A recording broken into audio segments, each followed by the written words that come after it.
Good morning mga kababayan! Kumusta po sa lahat? My prayers go to the victims of Typhoon Tino mga kababayan. Lalong-lalo na po yung mga tinamaan, mga hard hit, mga nabaha, nasiraan, nawalan ng mga gamit, kasangkapan, bahay. Lalong-lalo na po ang Cebu City mga kababayan. Ang probinsya ng Cebu, sabihin na natin. Kawawa po ang ating mga kababayan. Naghihirap. Kawawa. Napakahirap po ng ating kalagayan. At nakakagalit itong mga taong nagnakaw sa ating flood control project. Shoutout po sa inyo lahat. Shoutout sa atin pong mga taga-subaybay at mga nanunood. Although kukunti po ang ating viewers and subscribers, but I don't mind. Tuloy-tuloy lang po tayo. Ang mahalaga ay makapagbigay po tayo ng mga reaksyon at komento. This is only a short reaction to the expression of dismay of Governor Pam Baricuatro of Cebu. Yan. Binigyan ng napakalaking pondo para sa flood control. Pero anong nangyari? Wala, mga kababayan. Kaya dismayado po. Yan po ang topic natin ngayon.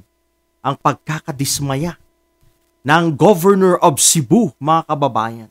You began to ask the question kung bakit grabe yung flash floods dito when we have 26.600 billion for flood control projects. And I begin to ask question, bakit ganun? 26.6 plus 600 plus billion yung dito, flood control funds. And yet ito yung nangyayari sa amin.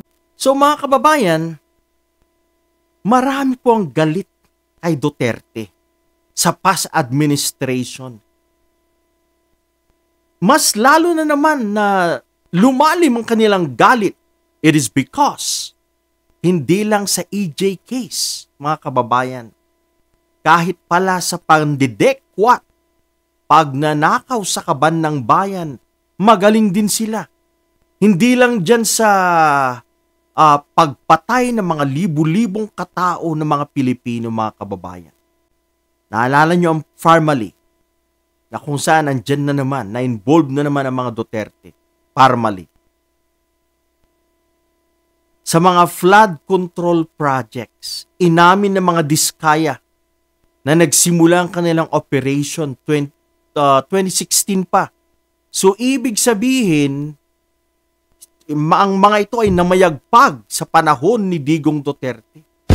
So, mga kababayan, marami po silang kalokohan na pinaggagawa.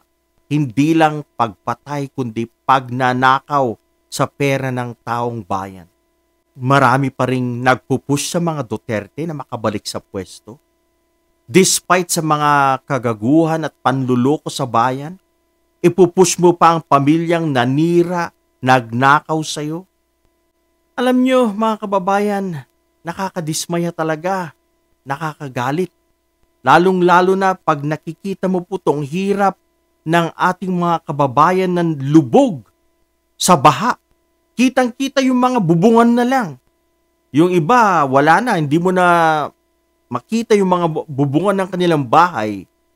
Ang dami mga sasakyan ang lumulutang dahil sa baha.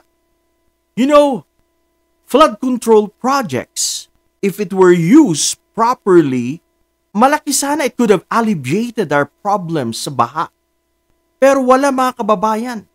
Kinain ito ng mga politikong kagaya ng mga Duterte. Kinain ito ng mga contractors, mga kababayan, na nakikipagsabwatan sa mga politiko. Kinain ito ng mga wiring nasa DPWH, mga kababayan. Kaya, you cannot blame them na magalit ng todo o sobra itong mga tao na to.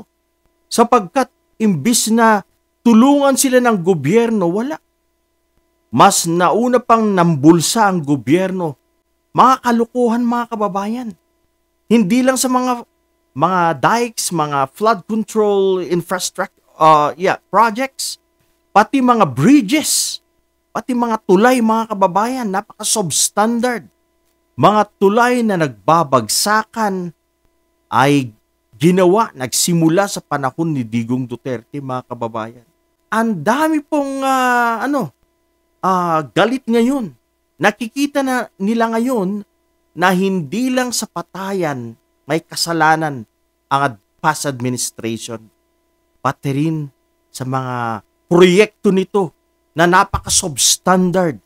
Dapat ang projects ay malakas, pangmatagalan, para magamit ng taong bayan. Pero ang ginawa nila, mga kababayan, kinain po nila yung pondo. Kaya naging substandard. Ibinulsa nila ang karamihan nito. Sila po'y nagpayaman. Sila po'y nagnakaw. Kinain ang kaban ng bayan. Kaya sino ang hindi magagalit dito? Sino ang hindi magwawala sa galit, sa pinaggagawa ng mga politiko na ito, na pinangungunahan ng mga taga-Davao, mga kababayan?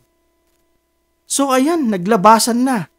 Hindi mo maiwasan or hindi maiwasan ng Governor of Cebu na magalit sapagkat sila'y inilaanan ng pondo para sa flood control projects dyan sa Cebu.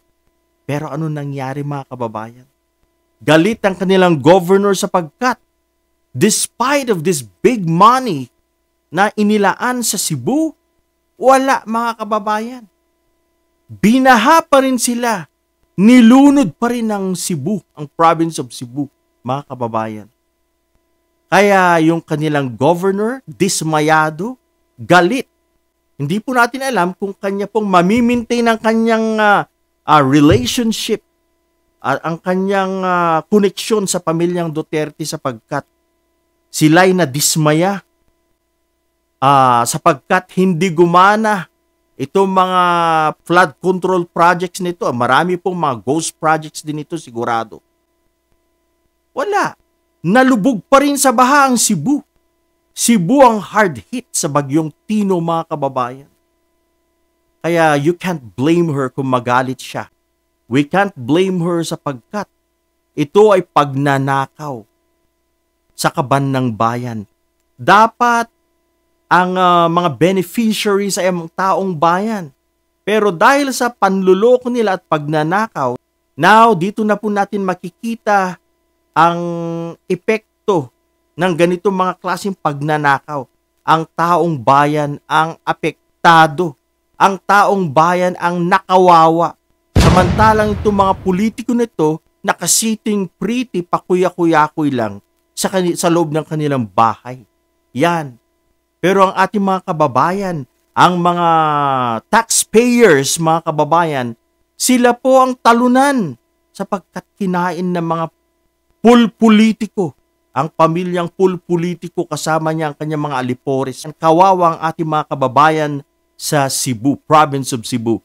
Well, I hope and pray na makabangon ang Cebu. Uli po tayong babangon muli. Again, God bless to the people of Cebu at ganun na rin sa ating mga kababayan po na apektado ng bagyong Tino.